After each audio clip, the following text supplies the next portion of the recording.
ಬೆಂಗಳೂರ್ದು ಹಲಸೆ ಹಣ್ಣು. ಓಕೆ, ಇವ್ರ ತೋಟದ್ದು ನೋಡಿ, ಇವ್ರ ತೋಟದ್ದು. ಓಕೆ, ಆಮೇಲೆ ಲೊಟ್ಗೇರಿದು ತೆಂಗಿನಕಾಯಿ, ನಮ್ಮ ಅಪ್ಪನ ಮನೆದು, ಅವ್ರ ಅಪ್ಪಂದು ಕಾಯಿ. ಆಮೇಲೆ ಇದು ಯಾವುದು ಬೆಲ್ಲ ಮಂಡ್ಯದ್ದು, ಕೈ ಕರ್ನಾಟಕದ್ದು ಗೊತ್ತಲ್ಲ. ಏಲಕ್ಕಿ ನೋಡಿ, ಹೊಲಸು ಕೈ ಮಾಡ್ಕೊಂಡು ಹಲಸು ಕುಯ್ತಾ ಇದ್ದಾರೆ. ಮಕ್ಕಳು ತಿಂತಾ ಇದ್ದಾವೆ. ನಾವೆಲ್ಲಿದ್ದೀವಿ ಈಗ ಅಂತಂದರೆ ನಮ್ಮ ಅಣ್ಣನ ಮನೇಲಿ ಹಲಸಿನ ಹಣ್ಣಿನ ಸಮಾರಾಧನೆ ನಡೀತಿದೆ. ತೋಟಕ್ಕೆ ಹೋಗಿದ್ವಿ ಅಂತ ಹೇಳಿದ್ನಲ್ಲ, ತೋಟದಲ್ಲಿ ಪ್ರಥಮ ಹಲಸು ಹಣ್ಣಾಗಿತ್ತು, ಮರದಲ್ಲೇ ಹಣ್ಣಾಗಿತ್ತು. ಹಂಗಾಗಿ ನಮ್ಮ ಅಣ್ಣನ ಮನೆ ಈ ಕಡೆನೇ, ನಮ್ಮ ತೋಟಕ್ಕೆ ಹತ್ರ ಆಗುತ್ತೆ, ಜಿಗಣಿಲಿ. ಹಂಗಾಗಿ ಈ ಕಡೆ ಬಂದ್ಬೋಣ ಅಂತೇಳಿ ಈ ಕಡೆ ಬಂದಿದ್ದೀವಿ. ಹಣ್ಣು ತಿಂತಾ ಇದ್ದೀವಿ ಎಲ್ಲರೂ ಸೇರಿ.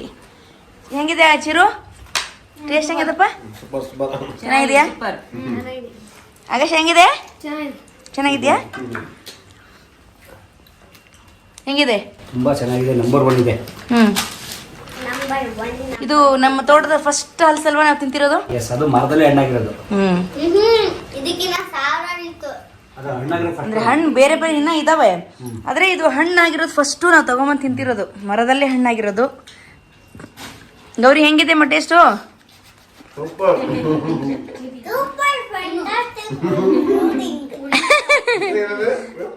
ಏನು ಇನ್ನೊಂದ್ಸಲ ಹೇಳು.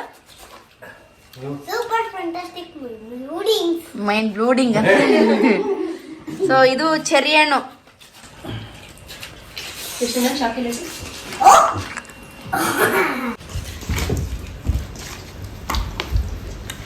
ಏಯಪ್ಪ, ಏನಪ್ಪ ಇದು?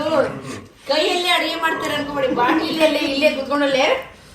ಇದು ಹಲಸಿನ ಹಣ್ಣು, ಬರೀ ಹಲಸಿನ ಹಣ್ಣು ತಿಂತಾ ಇದೀವಿ ನಾವು. ಇವ್ರೇನೋ ಹೊಸ ರೆಸಿಪಿ ಮಾಡಿದಾರಂತ. ಏನ್ರಿ ಅದು? ಏನೋ ಕಲಿಸಿದ್ರಲ್ಲ. ಇದು ಬಾಳೆಹಣ್ಣು, ಸಾರಿ, ಇದು ಹಲಸಿನ ಹಣ್ಣು ರಸಾಯನ. ಇದು ರಸಾಯನ ಏನಿದೆ ಅಲ್ಲಿ? ಅದೇ ರಸಾಯನ ಇದೆ, ರಸ ಇದೆ. ಇದು ಬೆಂಗಳೂರು ಬಾಳೆಹಣ್ಣು, ಲೊಟ್ಗೇರಿದು ತೆಂಗಿನಕಾಯಿ. ಅಲ್ಲ ಸಾರಿ, ಬೆಂಗಳೂರ್ದು ಹಲಸೆ ಹಣ್ಣು. ಬೆಂಗಳೂರು ಅಂದ್ರೆ ಬೆಂಗಳೂರು ಹತ್ರ ಇರೋ ಕನಕಪುರದ್ದು. ಓಕೆ, ಇವ್ರ ತೋಟದ್ದು ನೋಡಿ, ಇವ್ರ ತೋಟದ್ದು. ಓಕೆ, ಆಮೇಲೆ ಲೊಟ್ಗೇರಿದು ತೆಂಗಿನಕಾಯಿ, ನಮ್ಮ ಅಪ್ಪನ ಮನೆದು. ಆಯ್ತು, ಅವ್ರ ಅಪ್ಪಂದು ಕಾಯಿ. ಆಮೇಲೆ ಇದು ಯಾವುದು ಬೆಲ್ಲ ಮಂಡ್ಯದ್ದು, ಆಯ್ತು, ಕೈ ಕರ್ನಾಟಕದ್ದು ಗೊತ್ತಲ್ಲ. ಏಲಕ್ಕಿ ಇಷ್ಟು ಹಾಕಿ ಚೆನ್ನಾಗಿ ಕಲಸಿ ಬಾಳೆಹಣ್ಣು ರಸಾಯನ ಮಾಡಿದೀನಿ. ಇದು ದೇವಸ್ಥಾನದಲ್ಲಿ ಕೊಡ್ತಾರೆ, ನಾನು ಚಿಕ್ಕವನಿದ್ದಾಗ. ಅದನ್ನ ನಾನು ನೋಡಿ ಇವ್ರಿಗೆಲ್ಲ ಹಿಂಗೆ ಆಗ್ತಾ ಇದೀನಿ.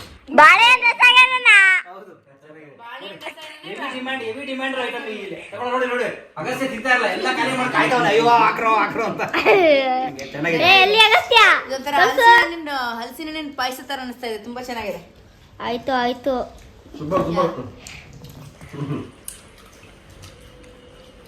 ಈಗ ನಾವು ತೋಟದಿಂದ ಬಂದಿದ್ದೀವಿ. ಇದು ನಮ್ಮ ಕಾರು ತೋಟದಿಂದ ಪ್ಯಾಕ್ ಮಾಡ್ಕೊಂಡು ಬಂದಿರುವಂಥದ್ದು.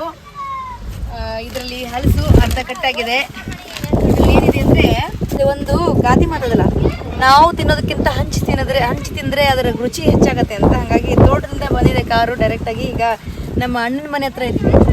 ನಮ್ಮ ಅಣ್ಣ, ನಮ್ಮ ಅತ್ತಿಗೆ, ನಮ್ಮ ಅಣ್ಣ ಅವ್ರ ಮನೆ ಜಿಗಿನಿ ಹತ್ರ ಇದೆ. ಹೊಸ ಮನೆ ಕಟ್ಟಿದ್ದಾರೆ, ತುಂಬ ಪೀಸ್ಫುಲ್ ಆಗಿರೋ ಮನೆ. ಅದು ಬಂದರೆ ಭಾರಿ ಖುಷಿ ಆಗುತ್ತೆ. ಈಗ ತೋಟದಿಂದ ನಾವು ಇದು ತಂದಿದ್ದೀವಿ. ಇದಕ್ಕೇನಂತಾರವೇನಿ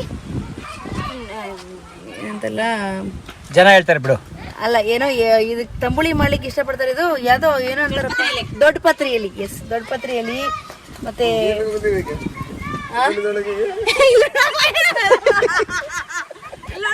ಸಾಕೇನ್ರಿ ಬ್ಯಾಗ್ ದೊಡ್ಡ ಪತ್ರಿಯಲ್ಲಿ ವೀಳ್ಯದಲ್ಲಿ ಮೊದಲು ಟೂರ್ ಮಾಡ್ತೀನಿ ನಾವು ಏನೇನು ಬಂದಿರಂತ. ಆಮೇಲೆ ಇದು ನನ್ನ ತಲೆಗೆ ಹಚ್ಕೊಳಕ್ಕೆ ಅಂತ ದಾಸವಾಳ ಎಲೆ ನಮ್ಮ ಬೆಂಗಳೂರಲ್ಲಿ ಹುಡುಕಿ ಸಿಗ್ಲಿರಲಿಲ್ಲ, ಅದಕ್ಕೆ ದಾಸವಾಳ ಎಲೆ ತಂದಿದ್ದೀನಿ. ಈ ದೊಡ್ಡ ಪತ್ರಿಯಲ್ಲಿ ಬಳಸ್ತೀವಿ. ತೋಟದ ಇಲ್ಲೆಲ್ಲ ಖುಷಿ ಇರುತ್ತೆ. ದೊಡ್ಡ ಪತ್ರಿಯಲ್ಲಿ ನಮ್ಮ ಮನೆ ಪ್ರಸಾದ. ವೀಳ್ಯದೆಲೆ ಸ್ವಲ್ಪ ವೀಳ್ಯದೆಲೆ ನಿಮ್ಮ ಮಕ್ಕಳಿಗೆ ಗುಟ್ಟಿಯಾಗಿ ಕುಡಿಸ್ರಿ. ಸೊ ನೆಕ್ಸ್ಟ್ ಏನಿದೆ ಅಂದರೆ ತೆಂಗಿನಕಾಯಿ. ಇದು ತೋಟದ ತೆಂಗಿನಕಾಯಿ ಇಷ್ಟು ತಗೊಂಡಿದ್ದೀವಿ. ಇವು ನಮ್ಮ ಪರಮೇಶ್ ಅವ್ರಿಗೆ ಚಾಲೆಂಜು. ದಿನ ನಾನು ಬೆಳಗ್ಗೆ ಎದ್ರಿ ಈ ತೆಂಗಿನಕಾಯಿ ಬೇಕು ಸುಲ್ದು ಕೊಡ್ರಿ ಅಂತಿಲ್ಲ, ಅವಾಗ ಅಂತಾರೆ ಅವರು. ಅದಕ್ಕೆ ಇದು ಒಂಥರ ಬೆಳಿಗ್ಗೆ ಟಾರ್ಚರ್ ಕೊಡೋಕ್ಕೆ ತೆಂಗಿನಕಾಯಿ. ಒಂದಿಷ್ಟು ತೆಂಗಿನಕಾಯಿ ಇಲ್ಲಿ ಶೇರ್ ಮಾಡೋಣ ನಮ್ಮ ಅಣ್ಣವ್ರ ಮನೆಗೆ.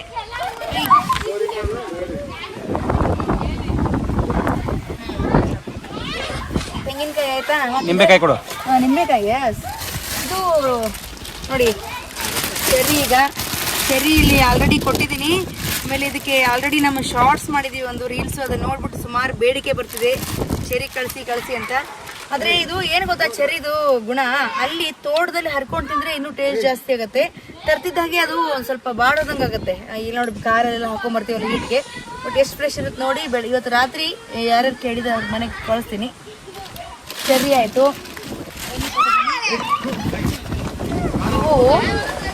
ಇವು ಆಕ್ಚುಲಿ ಏನ್ ಹೇಳ್ಬೇಕಂದ್ರೆ ನಾವು ಗಿಡದಿಂದ ಕಿತ್ಕೊಂಡಿದ್ದಲ್ಲ, ಇವು ಗಿಡದ ಕೆಳಗಡೆ ಹರಿದು ಹಾಸಿ ಬಿದ್ಕೊಂಡಿದ್ವು ಅಂತ ನಿಂಬೆಹಣ್ಣು. ಆಮೇಲೆ ಉದುರ್ಸಿದ್ವಿ, ಒಂದಿಷ್ಟು ತಾವೇ ಬಿದ್ದವು. ಇನ್ನು ಹಣ್ಣು ಗಿಡದಲ್ಲಿ ತುಂಬಾ ಇದ್ವು, ಕಾಯಿ ಅವು ತಗೊಂಡಿಲ್ಲ, ಹಣ್ಣಾಗಿರೋದು ಮಾತ್ರ ತಗೊಂಡಿದ್ವಿ ನಾವು. ಈ ನಿಂಬೆ ಹಣ್ಣಿನಂತ ಹುಡುಗಿ ಬಂದ್ಲು ನೋಡು ನೋಡಿ ಎಷ್ಟು ದೊಡ್ಡದು. ಇದು ಗಜನಿಂಬೆ. ಇದು ಎಲ್ಲಿ ನೋಡಿದ್ದೀನಿ ಅಂದ್ರೆ ಈಗ ಈ ಇದ್ರಲ್ಲಿ ಅಂಗಡಿಗಳಲ್ಲಿ ಹೋಟೆಲ್ಗಳಲ್ಲಿ ಒಂದು ಗ್ಲಾಸಿನ ಗಾಜಿನ ಲೋಟದಲ್ಲಿ ನೀರ್ ಹಾಕ್ಬಿಟ್ಟು ಹಾಕಿರ್ತಾರೆ. ಇಲ್ಲ ಇಲ್ಲ, ಅದಿದೆ ನಿಂಬೆ ಹಣ್ಣೆ, ನೀರ್ ಹಾಕಿದಕ್ಕೆ ಊದ್ಕೊಟ್ಟಿರ್ತದ. ಅಲ್ಲ, ಇದನ್ನ ಹಾಕ್ತಾರೆ, ಇದು ದೃಷ್ಟಿ ಆಗದೆ ಇರೋದಕ್ಕೆ ಅಂತ ಇದು ಬಳಸ್ತಾರೆ ಅಂತ ಹೇಳ್ತಾರೆ. ಗಜನಿಂಬೆ ಬನ್ನಿ ಬೈಲಿ ನಿಂಬೆ ಹಣ್ಣು ಕೊಡ್ತೀನಿ ಒಂದಿಷ್ಟು. ಎಷ್ಟು ಬೇಕು ನಿಂಬೆ ಹಣ್ಣು? ಕಬ್ಬಲ್ಲ ಅವು. ನಿಂಬೆ ಹಣ್ಣು ಎಷ್ಟು ಬೇಕವ ವೈನಿ? ಇದ್ರಾಗ ಈಕೆ ನಮ್ ಊರ್ ಕಡೆ ರಾಶಿ ಮಾಡ್ತೇವಲ್ಲ ಹೊಲದಾಗ, ರಾಶಿ ಮಾಡಿದಾಗ ಹಿಂಗೆ ತಗೊಂಡ್ ನಿಂತಿರ್ತಾರ ಅವ್ರು, ಹಿಂಗ ಹಾಕ್ತಿರ್ತಾರೆ. ಅದ್ ನೆನಪಾಯ್ತು ನನಗೆ. ನಿಂಬೆ ಹಣ್ಣು ನಮ್ ತೋಟದ್ದು, ನಿಮ್ದೆಲ್ಲ ನಮ್ದು. ಇಲ್ಲೇನಿದೆ? ಓ, ಇಲ್ಲಿದೆ ನೋಡಿ, ಎಲ್ರ ಫೇವ್ರೇಟು. ನಮ್ಮ ಪಕ್ಕದ ಮನೆ ಆಂಟಿಗಳೆಲ್ಲ ಹೇಳಿರ್ತಾರೆ, ನುಗ್ಗೆ ಸೊಪ್ಪು ತಗೊಂಬನ್ನಿ ಸವಿತಾವ್ರಿ ನಿಮ್ಮ ತೋಟಕ್ಕೆ ಹೋದ್ರಿ ಅಂತ. ನುಗ್ಗೆ ಸೊಪ್ಪು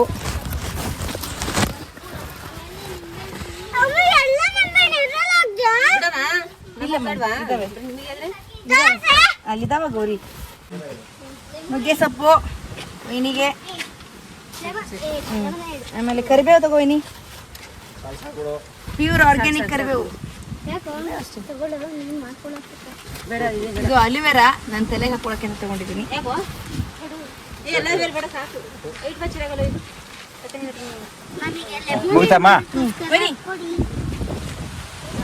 ಮತ್ತೇನಿಲ್ಲ ಅಷ್ಟೇ.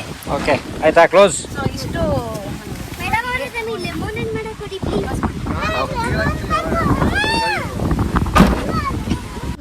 ನಾವು ಕೂಡ ಉಂಡು ಹೋದ ಕೊಂಡು ಹೋದಂತಲ್ಲ ಹಂಗೆ ಇದು ನಮ್ಮ ವೈನಿ ತೆಂಗಿನ ಹಾಲು ಹಾಕಿ ಒಳ್ಳೆ ಗಂಜಿ ಮಾಡಿದ್ದಾರೆ. ಗಂಜಿ ರೈಸು, ಅದಕ್ಕೆ ತೆಂಗಿನ ಹಾಲು ಹಾಕಿ ಮಾಡಿದ್ದಾರೆ.